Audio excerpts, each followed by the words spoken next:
Gosto muito dessa ideia, né? De, por exemplo, como é que a gente cultiva equilíbrio emocional? Bom, primeiro eu tenho que saber dar nome para as emoções que eu tô sentindo. Ah, peraí, então isso aqui é raiva, ou isso aqui é tristeza, ou isso aqui é medo, ou isso aqui é... Enfim. E aí eu vou tentando chegar na base daquilo. E quando eu chego na base, eu começo a perceber quem é que tá lá. Mas dar nome para as emoções não faz parte da nossa vontade de controlar as coisas? Do nosso ego de querer dar nome para isso aqui? Num primeiro momento, sim. Mas é para isso que a gente tem uma consciência e uma cognição, né? Para usá-la a nosso favor. Uma coisa é a gente querer se apropriar das coisas que a gente dá nome e explica e faz e tudo mais. Outra é a gente tentar entender o que tá rolando conosco. Essa história, por exemplo, das emoções base, não sei se você sabe, mas a origem, por exemplo, do filme Divertidamente... o Paul Ekman e tal, toda a teoria dele das emoções foi usada dentro de um programa muito legal que até eu fiz a pós-graduação lá no Albert Einstein com a Elisa Cosassa e a Gianni Pili, pessoal, um curso bem legal que começou com um pedido do Dalai Lama para ele. Então o Dalai Lama virou para ele, para um outro grande cientista e um grande meditador, o Alan Wallace, e disse: olha, existe um jeito da gente transformar as meditações tradicionais budistas em meios hábeis para as pessoas saberem lidar com as suas emoções destrutivas. Bom, aí o Paul Ekman e o Alan Wallace começaram a juntar essas duas tradições, a da psicologia moderna e da meditação tradicional, para a gente conseguir explicar. Olha, isso que eu tô sentindo é tristeza. Mas não é que eu vou dizer assim, eu tô sentindo tristeza porque o Arthur não me deu o que eu queria beber e caramba, por que o Arthur fez isso comigo? Não, corta a explicação. Isso que eu tô sentindo é tristeza. Fato. Agora, o que eu faço com isso? Como é que eu chego na base dessas emoções para conseguir transformá-la em outras coisas? Porque tem uma coisa que é comum também entre todos esses mestres, é entender o seguinte: tudo é energia em movimento. Não desse jeito esotérico, mas tudo é processo, tudo depende. Por exemplo, para eu estar conversando aqui agora com você, eu preciso comer, dormir, acumular uma certa quantidade de energia no meu corpo para a gente conseguir trocar ideia.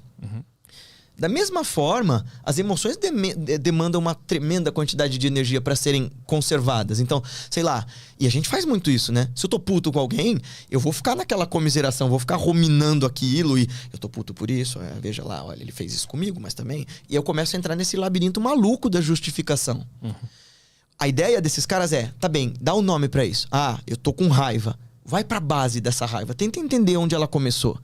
E a partir do momento em que você começa a entender de onde ela começou, quais são as motivações, quais são os gatilhos que te levam a ter raiva, você começa a poder transmutar essa energia gasta nessa raiva para outra coisa. Porque no fim das contas, a gente tá gastando energia em ter raiva. Como é que eu uso essa mesma energia para neutralizar essa raiva? Mas encontrar a base da raiva, o cara não pode cair na justificação de tudo? Ah, não, porque aí se ele encontrar a base emocional da raiva, ele vai entender o porquê que aquilo gerou. Aí que tá. Quem começou com essa história de gatilho, que a gente fala tanto hoje na internet, foram o Paul Ekman e o Alan Wallace, nessa teoria de onde é que começam as emoções. Porque para eles, por exemplo, um episódio emocional, essa sensação da raiva, ela nunca é só a raiva daquele momento que você tá sentindo, porque, sei lá, porque o Arthur me deu a água sem gelo, sei lá. Um episódio emocional, ele tem 3 grandes elementos. E isso é o gatilho, esse é o lance do gatilho, né? Então você tem o fato, o que rolou. Ah, meu Deus, ele me deu a água sem gelo e eu não gosto de beber água sem gelo. Você tem todo o teu background emocional, todo o teu histórico de emoções. Ah, eu não gosto de água sem gelo porque me lembra de, sei lá, de quando eu era maltratado quando eu era criança. Você vai começar a investigar essas coisas. E a terceira coisa, então você tem o fato em si, você tem a sua base de dados emocionais e você tem como é que você estava naquele momento. Como é que eu cheguei aqui hoje no podcast? Como é que eu te encontrei? Como é que foi o jeito que você me deu essa água? Então assim, você tem como é que você estava imediatamente antes da emoção, o fato e todo o teu background. Essas 3 coisas somadas dão um gatilho. E aí isso gera uma emoção. É claro que é aquilo que eu te falei do campo fértil, né? Isso é um cultivo, esse estado de equilíbrio, de entender o que é uma emoção e como transformá-la em outra coisa. Você não vai fazer assim, sei lá, o cara fechou você, bateu no teu carro, você diz assim, para, vou meditar pra entender porque que eu tô com raiva de você. Não. É uma coisa que você vem fazendo. Aquela história, né? Fake it until you make it, né? Vai emulando essas emoções. Vai investigando a sua consciência em momentos em que você tá tranquilo, porque a hora... É como quando você treina arte marcial. Não sei se você já treinou. Eu sempre gostei de treinar. E assim, você fica lá batendo no saco e parece que aquilo não tem efeito nenhum. E de repente, quando uma situação de perigo na vida aparece, instintivamente você responde. Então é uma questão de treino também. Mas assim, tu consegue dar um exemplo de, por exemplo, o sentimento de raiva. Aí tu vai investigar. por que tu sentiu aquela raiva. Tu não corre o risco de começar a culpar, eu senti raiva por causa daquilo. Qual é a diferença entre encontrar a base e não justificar que a outra pessoa fez? Onde é que tá essa área? Bem, é por isso que também outro nome para meditação é smriti, memória, né? Lembrança. Lembra daquilo que você começou a aprender no dia zero. Todo incômodo e sofrimento que você projeta no outro, muito provavelmente começa em você.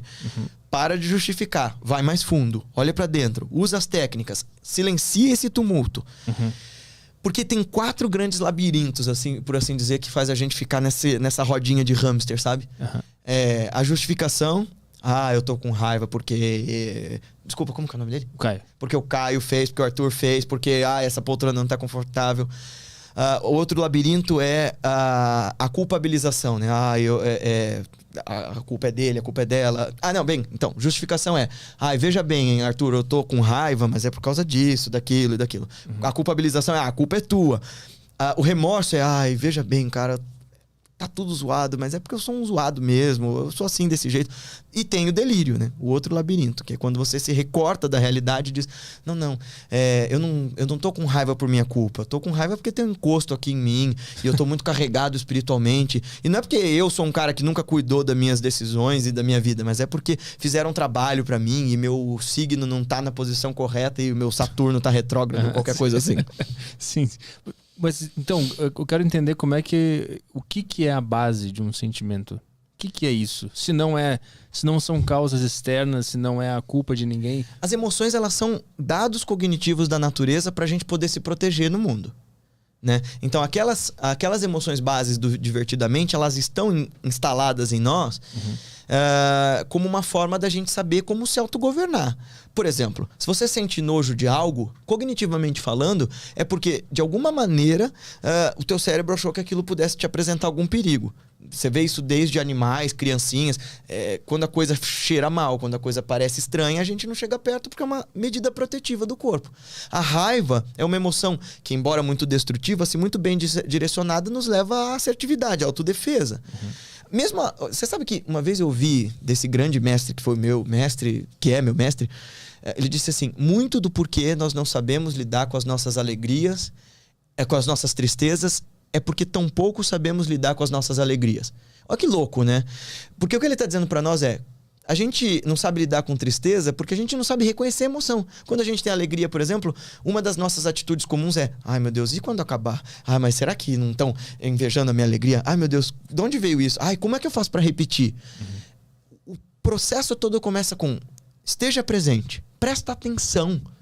Tudo começa e termina na consciência com atenção. Atenção é onde é que você pousa a sua consciência, onde é que você pousa a sua vontade de estar presente. E aí, essas emoções todas, você vai começar a entendê-las não como um mal. A tristeza, ela tá querendo te dizer algo sobre a realidade imediata que tá na tua frente. Por que aquilo te deixa triste? Por que aquilo te deixa feliz? Por que aquilo te incomoda ou te alegra? Esse é o lance, sabe?